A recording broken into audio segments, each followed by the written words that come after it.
La Cour d'appel de Cayenne a, si on peut le dire, les mains liées sur les affaires concernant les contrats de la commande publique, les pollutions des eaux maritimes ou encore les affaires liées aux infractions en matière sanitaire.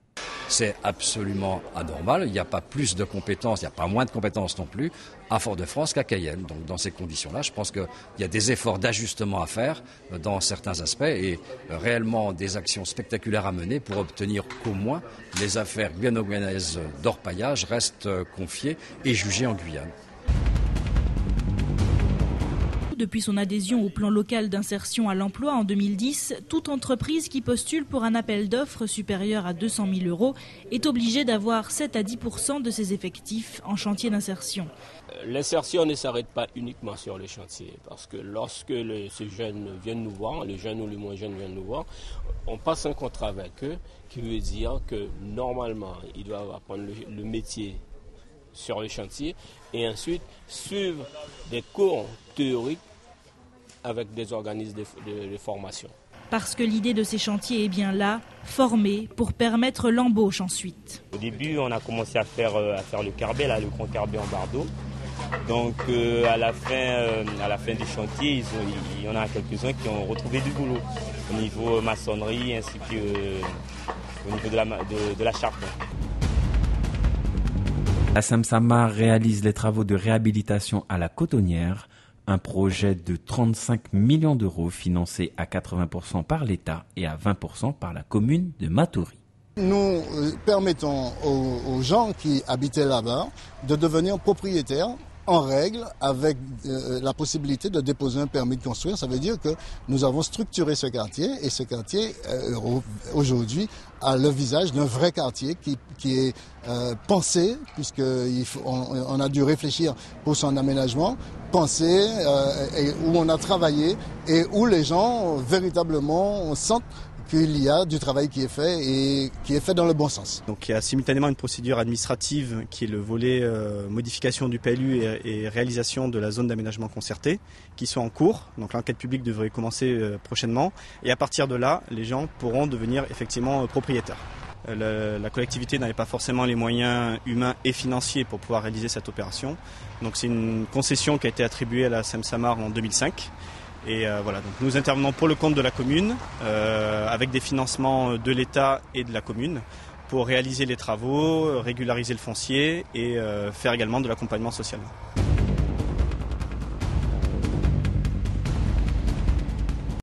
Rendez-vous très matinal au 27 rue Oudinot entre Gabriel Serville et Victorin Lurel. Une rencontre qui s'inscrit dans le cadre protocolaire d'un député nouvellement élu. Plus d'une heure d'entretien entre les deux hommes pour évoquer les grands dossiers de la Guyane, notamment la pêche, l'éducation, les transports, l'économie, la cohésion sociale et bien sûr la grande actualité du moment, la lutte contre l'orpaillage illégal. Ça passera par une coopération plus étroite entre la France et le Brésil et le Suriname. Ça passera par des conditions d'installation d'orpailleurs légaux sur les sites qui sont actuellement minés par les orpailleurs clandestins. C'est aussi la volonté affichée de tarir à la source les sources d'approvisionnement, parce que les orpailleurs, très souvent, ils sont alimentés par des personnes tout à fait légales qui transitent sur les différentes rivières, sur les fleuves de Guyane. Partir à l'assaut de ces problèmes n'est pas s'engager sur un long fleuve tranquille. Le ministre des Outre-mer en a fait sa priorité dans sa feuille de route, mais il doit aussi respecter la lettre de cadrage du chef de l'État et surtout composer avec une conjoncture pas très favorable. Il faut respecter 3% de déficit, 3% du PIB. Il faut respecter les engagements pris au G20. Il faut respecter le retour à l'équilibre en 2017. Donc pour ça, il faut faire des économies de dépenses, trouver des recettes nouvelles. Et lorsque la croissance est à 1%, telle est la prévision, c'est 33 milliards au bas mot qu'il faut trouver. Si on voit une intensification de cette pêche illégale, peut-être faudra-t-il que l'on songe à un redéploiement ou dans les méthodes que nous employons pour lutter contre la pêche illégale, peut-être la nécessité de passer à un cran supérieur. Les réponses de l'État face aux actes de piraterie et aux agressions que subissent les pêcheurs guyanais au quotidien ne satisfont toujours pas. Donc nous avons demandé qu'il soit mis en place une réunion, une conférence qu'on appelle une conférence régionale sur la lutte contre le piratage, contre le pillage de nos ressources. Cette conférence aura lieu semaine 35, fin du mois d'août. Entre-temps, tous les bateaux seront vigilants, à savoir si effectivement l'État continue à l'action de l'État en mer continue à se faire et s'il y a toujours des intrusions qui se font dans nos eaux. On se fait agresser chez nous. Donc nous avons été patients, nous avons été gentils jusqu'à maintenant, donc mais trop c'est trop. Donc maintenant, nous attendons qu'une réponse soit adaptée, que la réponse de l'État soit adaptée à la situation. Bientôt un mois que la tragédie de Dorlin a eu lieu. Après les environs de Maripasoula, la bande responsable de la mort des 2 militaires aurait migré entre Saint-Georges et Regina. Samedi, un véhicule a essuyé des tirs qui proviendraient de ces mêmes individus. Se déplacer dans l'Est guyanais devient compliqué. Les forces de l'ordre se sont déployées un peu partout pour sécuriser la zone, ce qui entraîne bien sûr des restrictions en matière de circulation. Aujourd'hui, les 2 axes que sont la Prouague et la piste de Bélizon, dont l'utilisation est précieuse pour les miniers légaux, pour les professionnels de la filière bois ainsi que pour les professionnels du tourisme, sont à nouveau ouverts à la circulation puisque les reconnaissances ont été faites. Un dispositif militaire et de gendarmes reste bien évidemment en place pour continuer à assurer la sécurité.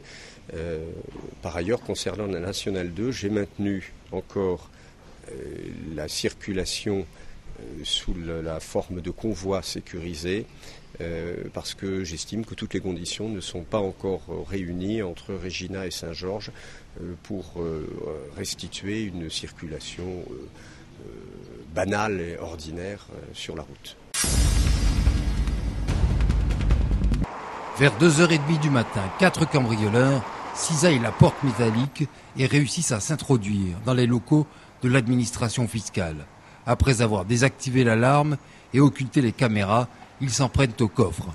La société de surveillance donne l'alerte et comme le prévoit la procédure en cours dans l'établissement, un cadre est prévenu pour intervenir. Daniel Dabouinou, 62 ans, le chef du centre des impôts des particuliers, certainement choqué par la vision de l'effraction, a fait un malaise cardiaque. Malgré les soins prodigués par les policiers de la BAC et les médecins du SAMU, l'homme décède sur place. La police de Cayenne est chargée de l'enquête et dispose de vidéos et de traces d'ADN. C'est de la police judiciaire maintenant qui est saisie de l'affaire. La justice va passer vers des investigations. Demain, d'ores et déjà avec les organisations syndicales et puis plus tard avec le comité hygiène et sécurité, on va rentrer dans un processus qui consiste à faire l'inventaire des exigences en matière de sécurité compte tenu, je dirais, du caractère un petit peu particulier du département. Mais je crois que c'est le dialogue social, c'est le dialogue paritaire, c'est la concertation, c'est un travail avec nos organisations syndicales, nos agents, l'intégralité des agents de la DRFIP, qui va nous permettre aujourd'hui de trouver les moyens nous permettant d'exposer le moins possible la collectivité qui travaille avec nous, au même titre que les usagers au demeurant. Daniel Dabouinou, installé depuis de nombreuses années en Guyane, était un fonctionnaire apprécié de ses collègues et des usagers. Son décès a donc provoqué un choc important dans le service. Les locaux des impôts partout en Guyane sont restés fermés.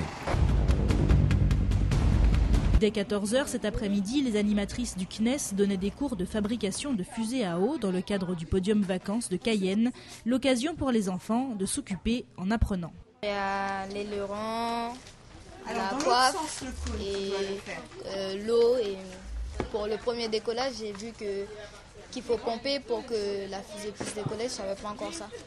Eh bien, je trouve ça très intéressant. Franchement, faire des fusées avec de l'eau, en plus avec les enfants, c'est un petit peu le seul stand déjà en activité pour aujourd'hui, alors ça va. Les animatrices sont aussi guides au centre spatial, elles connaissent tout sur le bout des doigts.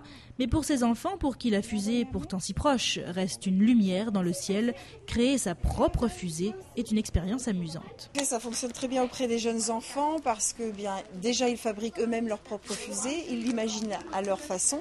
Ensuite ils vont la lancer, donc elle part à plus de 50 mètres de haut, 20, 25, 50 mètres, et puis ils la récupèrent, donc c'est un bel exemple. Et on leur remet à la fin du lancement un petit diplôme, comme quoi ils ont bien réussi leur mission. Je suis contente d'avoir mon diplôme et d'avoir gagné des choses. Les bras chargés de cadeaux, la tête pleine de travaux pratiques. C'est sûr, ce soir, certains rêveront d'une Ariane multicolore baptisée Jean Coran, Richie, Erika, Sullivan, etc., etc.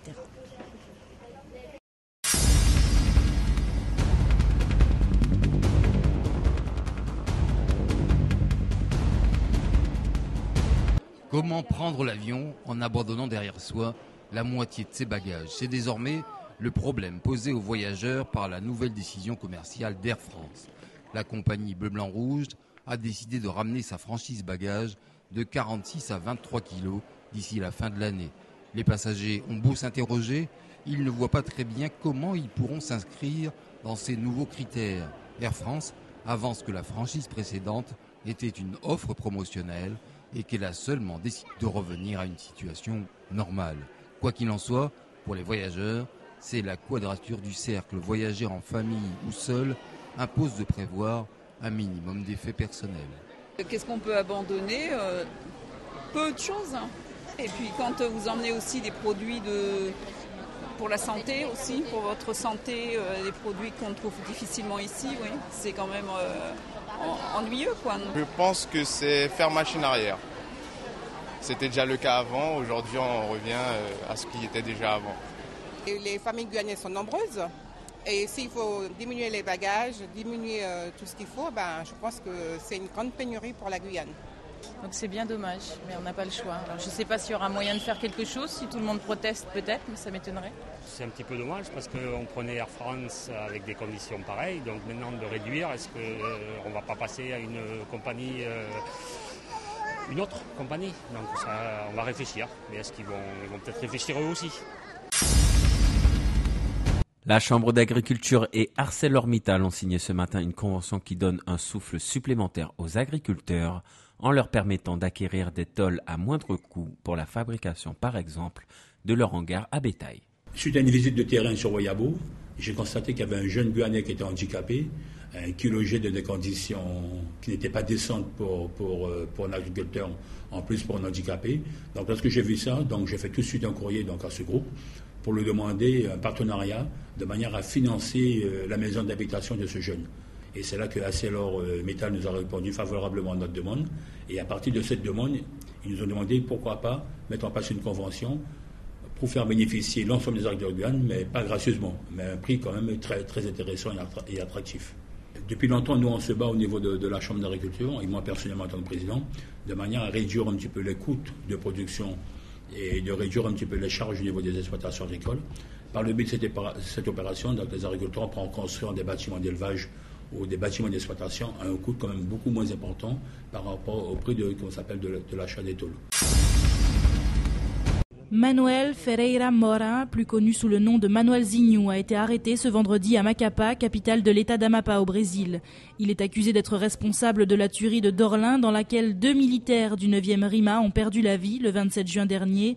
Cette interpellation met fin à 1 mois de cavale en forêt et de traque intense de la part des autorités françaises.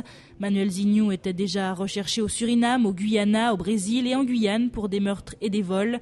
Son arrestation devrait soulager les opérateurs touristiques, miniers, forestiers de Guyane, les automobilistes contraints de rouler sous escorte militaire sur la route de l'Est. Mais c'est surtout les familles des défunts qui devraient enfin pouvoir réclamer justice et faire le deuil de leurs disparus. À côté de cela, l'affaire Dorlin a déjà fait couler beaucoup d'encre et a relevé le débat sur l'orpaillage illégal. Avec Manuel Zinho, 2 autres membres de la bande qui auraient pris les militaires en embuscade le mois dernier ont été arrêtés. Il s'agirait d'un homme, Ronaldo Silva Lima, et d'une femme connue sous le nom de Barachinha. Les 3 fugitifs auraient été interpellés dans un hôtel du centre-ville de Macapá. Dans le précédent collectif budgétaire qui vient d'être voté, il y a eu quelques mesures intéressantes pour les Outre-mer, comme l'allocation de rentrée scolaire, la suppression du droit d'entrée pour l'aide médicale pour les étrangers, et puis d'autres petites mesures. Mais les grands points qui font partie des engagements, on nous a assuré qu'ils seraient pris, qu'ils seraient vus lors de la loi de finances initiale. Nous ne pouvons faire aucun effort à l'heure actuelle en Guyane. Au contraire, il faut mettre des moyens supplémentaires, en Guyane en particulier, pour pouvoir répondre je dirais, à mettre à niveau la situation de la Guyane. Il y a 2 virus de la dengue qui circulent maintenant depuis 2009, qui sont le virus de la dengue 1 et le virus de la dengue 4. Ce sont ces 2 virus qui ont été à l'origine des épidémies qui sont survenues en 2009 et en 2010 et qui, depuis cette date, circulent de manière sporadique, c'est-à-dire qu'on les retrouve occasionnellement dans les cas cliniques qui surviennent. L'espoir suscité par cette découverte est donc important. Ici, à l'Institut Pasteur, on travaille sur la surveillance des virus en circulation et sur les outils de diagnostic. Les formes de dengue observées dans le département peuvent se révéler sévères et plus encore les infections à répétition. Ce qui constitue en fait un facteur de risque concernant le fait de développer une forme sévère, c'est plutôt de faire une deuxième dengue ou une troisième dengue. Vous savez qu'il y a 4 virus qui sont à l'origine de la dengue, et donc on a la probabilité, quand on réside dans une zone à risque comme les Antilles, de faire 4 fois la dengue. Et donc le fait de faire des dengues successives constitue le facteur de risque qui expose à des formes sévères. La mise sur le marché de ce vaccin est prévue pour les toutes prochaines années. D'autres laboratoires travaillent aussi sur ce fléau qui concerne 40% de la population mondiale. La suite sera de mettre en place une politique de vaccination générale de la population. Conjoncture économique très difficile, donc je crois que ça a été une très bonne chose pour démarrer saison 2012-2013. C'est la moitié de ce on peut dépenser, mais ça sert toujours à quelque chose. Parce que vous savez, en PH, nous n'avons pas de recettes. C'est-à-dire que nous jouons sur, je ne dirais pas des terrains vagues, mais des terrains clôturés, mais nous ne jouons pas à bas duel. Disons qu'il y a des spectateurs, mais ce n'est pas payant. 2000, comme il a dit le président, ce n'était pas grand-chose, mais pour nous, ça représente beaucoup.